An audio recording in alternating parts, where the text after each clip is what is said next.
that down, let's get on to this, shall we?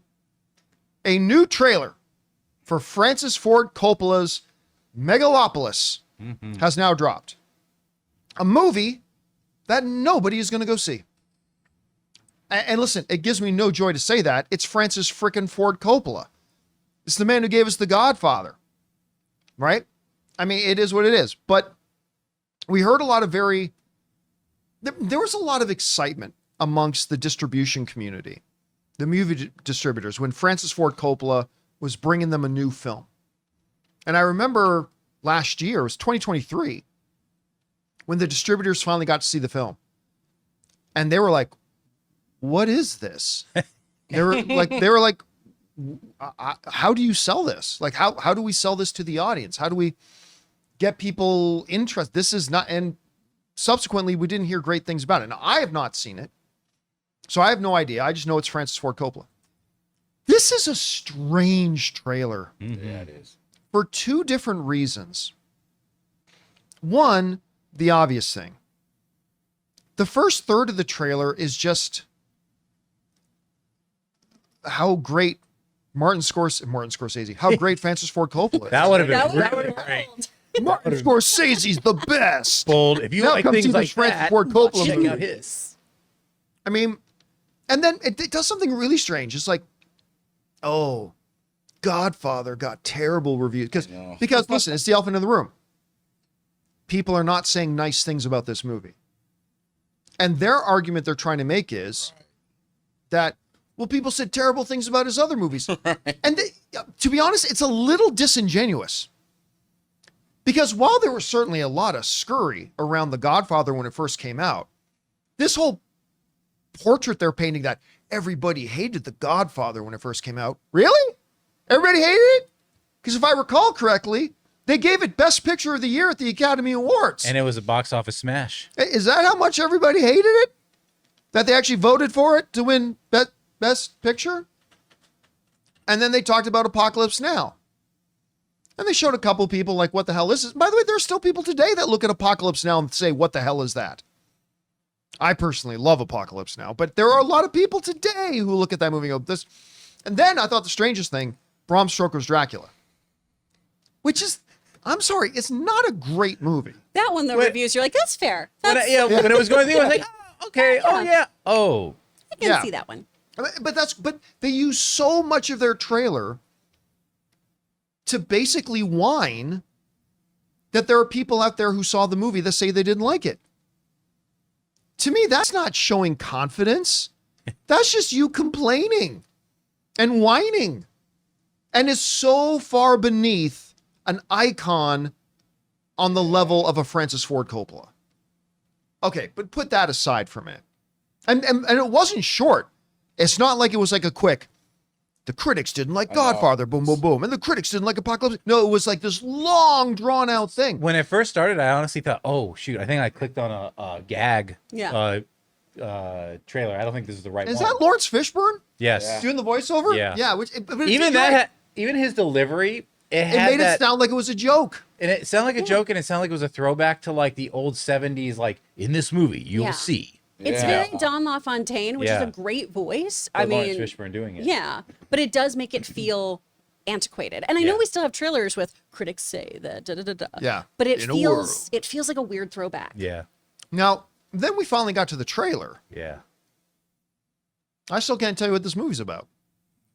I've seen several pieces on this film now. I've seen several pieces of marketing for I still couldn't really tell you what it's about. And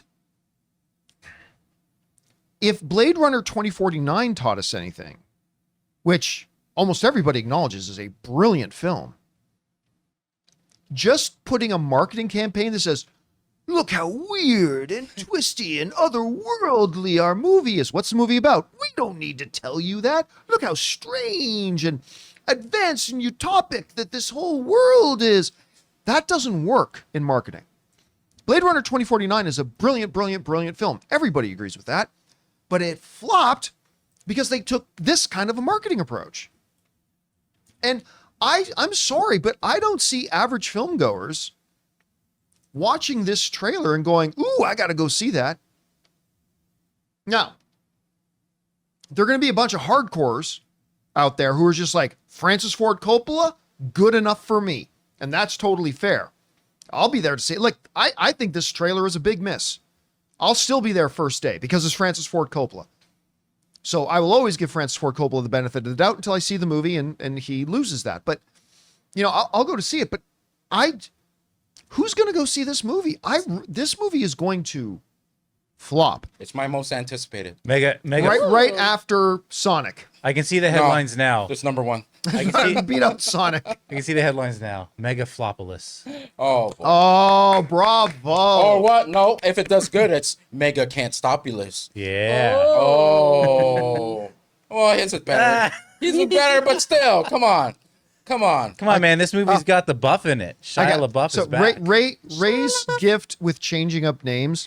We were riding in the car the other day, and I just popped on YouTube as we were in the car, and Steve Kerr happened to be giving his DNC speech, the coach of the Olympic team. Oh, yeah. And so Ray goes, because his name is Steve Kerr, he says, Kermala.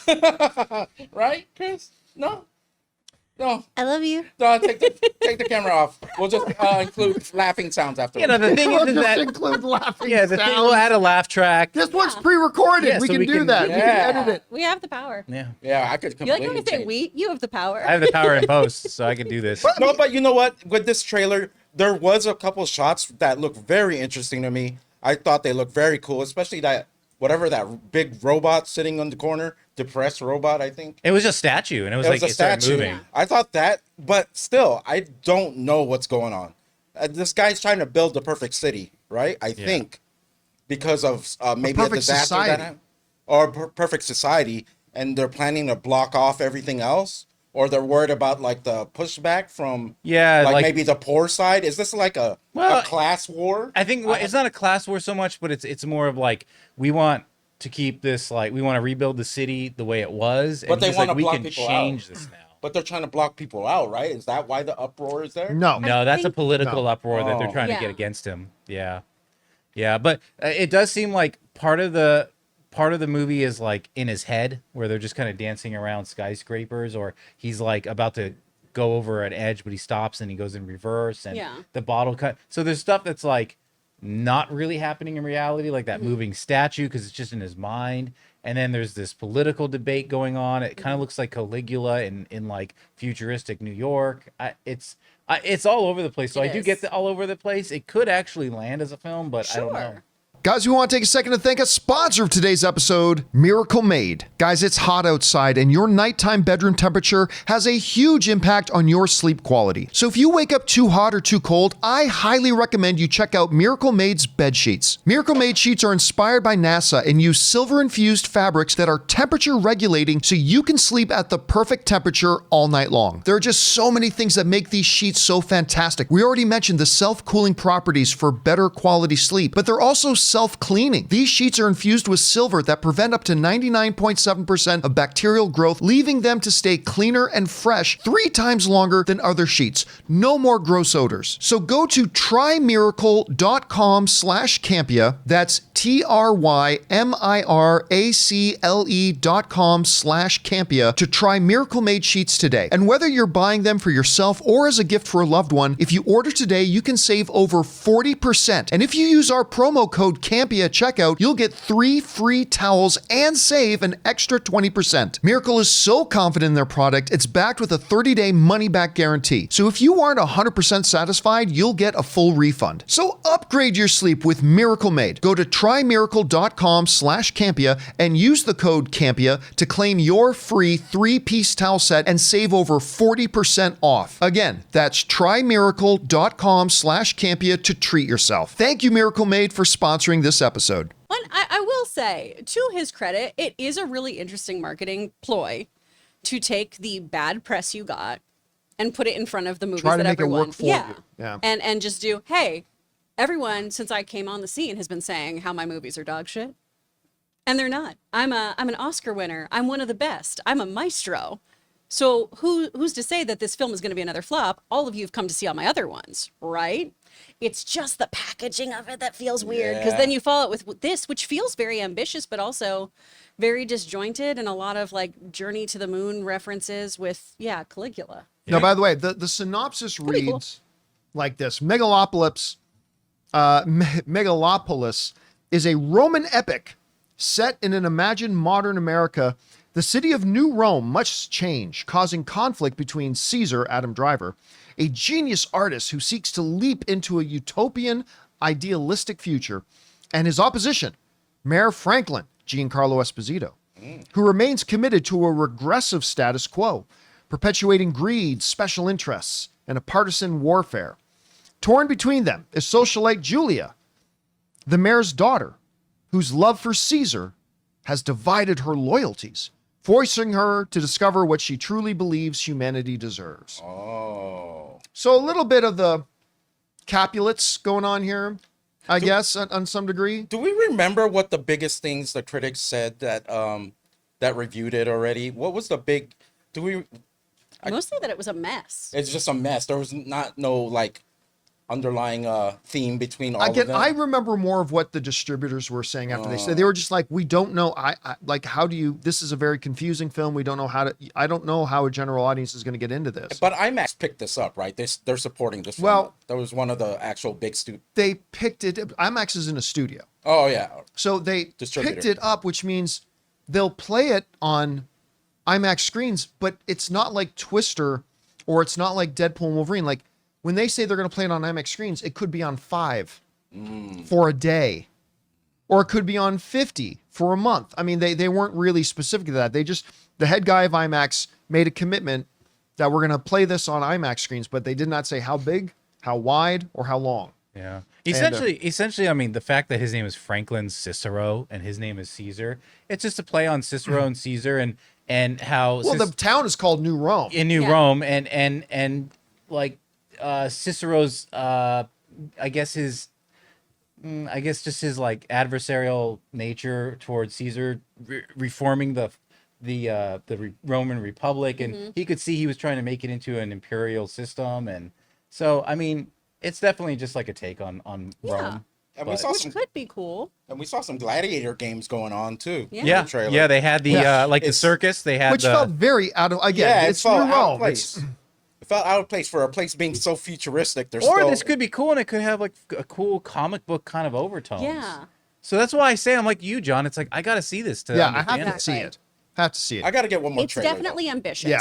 I will absolutely give him that. This seems like such an ambitious. 100% it's ambitious, and he pulled a Kevin Costner. I mean, this is self-financed. He sold a winery. Yep. And there's a sense of respect for the creator or the director. Yeah. I mean. Man, there's a lot of people who are going to see it just based on his merits. I don't know that there's a lot of people who I don't will. know. Yeah, because look at I think there's a small select group of people, of which we're one. Right. Because look to at Flower do Moon. it, but I don't think a ton of people are. I think it's going to have a Flower Moon effect too. It's like the Scorsese. Like those are the people that are going to see a Scorsese film day one. It's weird that this is one of the films where it's not excitement that makes me want to see it. It's just curiosity. Yeah. Just curiosity, because I have no idea what's going on, but some of the visuals make me want to see it. Like that thing actually touching the moon or grabbing the moon, that one huge lady. Right. That's probably something that's going on in his head. But I thought that visual was really cool too. I mean, look, some of the visuals look great, but it takes a lot more than that. Yeah, to I know. But we'll see. We'll see. Question is for you guys. What did you think about the trailer? I mean, look, it's one of these artsy trailers that it's going to absolutely strike the right chord with some people. Some people are going to look at this trailer and go, brilliant. They're going to be so excited for it. And that's great. And I hope the movie does that for us when we actually see it. Whatever you guys thought about it, jump down to the comment section below and let us know your thoughts. Hey guys, thanks so much for watching this video. Make sure you like the video, leave a comment, and subscribe to our channel. And don't forget, we have a daily podcast called the John Campea Show podcast, available on Apple Podcasts, Spotify, or your favorite podcasting app of choice. Go and subscribe to it today so it'll be there when you need it.